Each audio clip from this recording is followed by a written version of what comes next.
In Module 3, we finally get to the teaching. We will focus on strategies that work together seamlessly so lessons are clear, engaging, and grounded in evidence. You'll use what you know about your students to plan units, deliver instruction, and assess understanding in ways that are efficient and meaningful. By the end of this module, you'll have a complete unit from start to finish, a repeatable planning and assessment process, and clear evidence that learning is happening, while protecting your time and reducing unnecessary prep and grading. In the last chapter, you organized your student data and clarified growth goals. Now we build on that work and prepare for teaching. Chapter 6, Plan, is about designing the framework of your first unit so instruction is intentional, aligned, and repeatable from the very start. Set aside 2 45-minute planning sessions. This chapter focuses on the bones of your first unit, not building every lesson, but defining the structure that makes strong teaching possible and can be used again and again. You'll decide what students will learn, how success will be defined, and how daily consistency will be created. Your Block It calendar already tells you how much time you have. Now, you use that clarity to set goals and learning targets before selecting instructional strategies. The goal isn't complexity, it's clarity and a repeatable plan you can use all year long.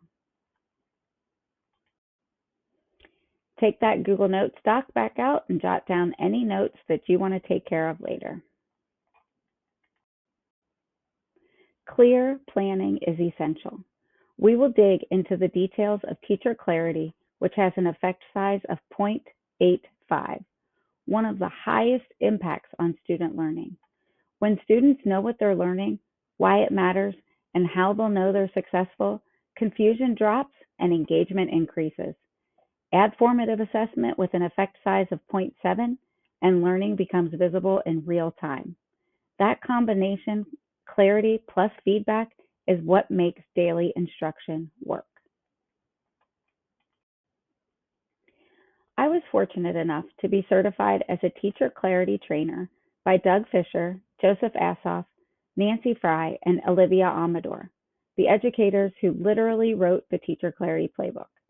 Their training is what made me believe it was possible to bring the strongest research-based practices together into one clear, repeatable format for teaching.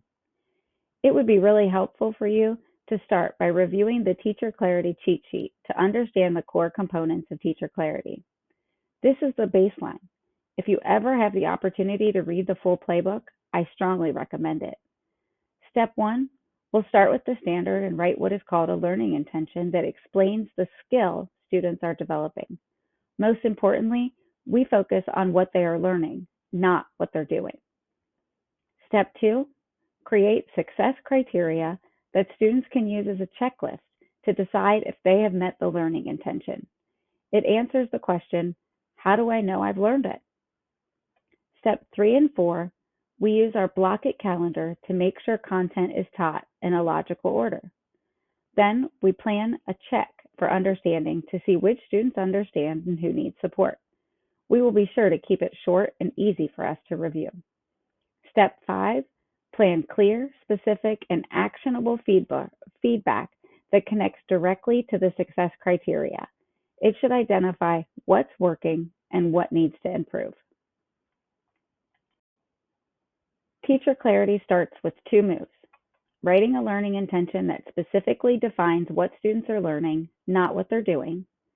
Then we define success criteria, what it looks like when learning is successful. You plan these before the lesson, discuss them at the start to clarify student learning expectations, and revisit them at the end as a student self-assessment. It's overwhelming and time-consuming. That's why I've created Tony the Clarity Guru. He's a GPT that turns standards into clear learning intentions and measurable success criteria.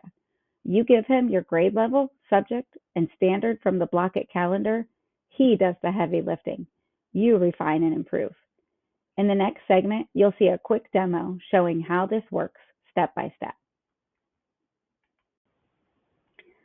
Tony, the Clarity Guru, is pretty easy to use. So the first thing you need to do is just open him up.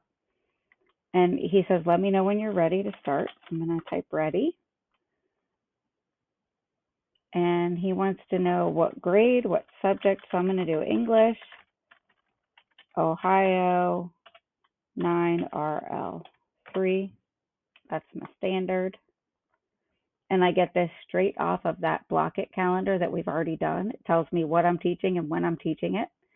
And so I just put that in here.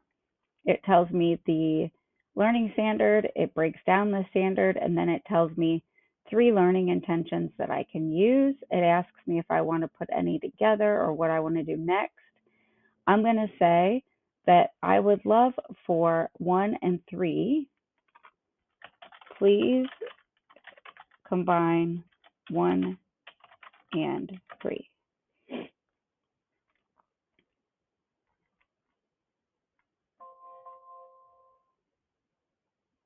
Okay, and then I would like some success criteria.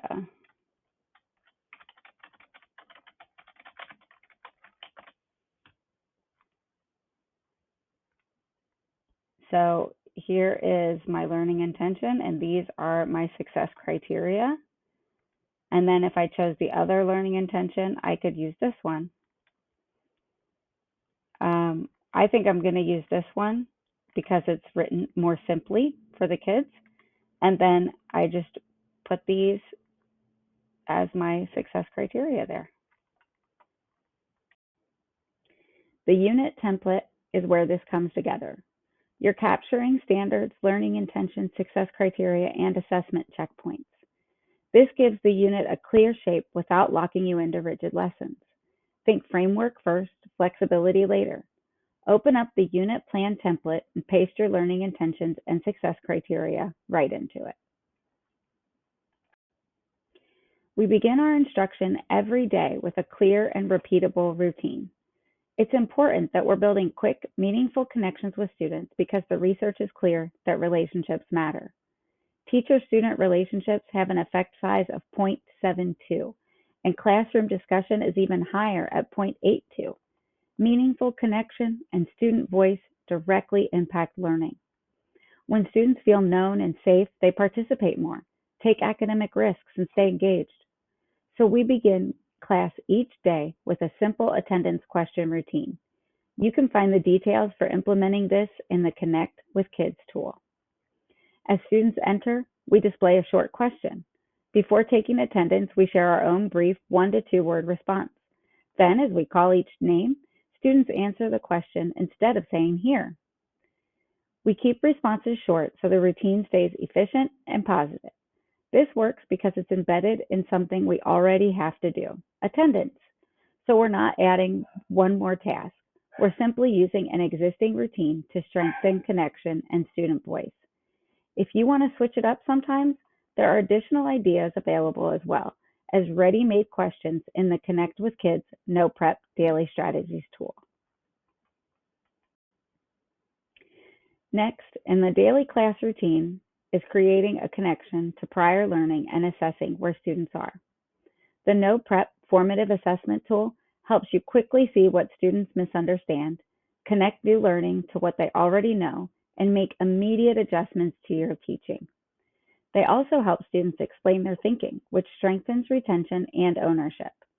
This allows you to maintain a daily routine, connect to prior learning, and check understanding while keeping your students engaged with fresh activities. You will maximize your outcome with very little preparation required on your part. By the end of this chapter, you will have the structure of your unit plan. You know how you'll connect with students, what success looks like, and how you'll check progress daily. In the next chapter, we'll focus on how to teach the content, selecting high-impact instructional strategies that bring this plan to life. The chapter sets the foundation. The next one builds the house.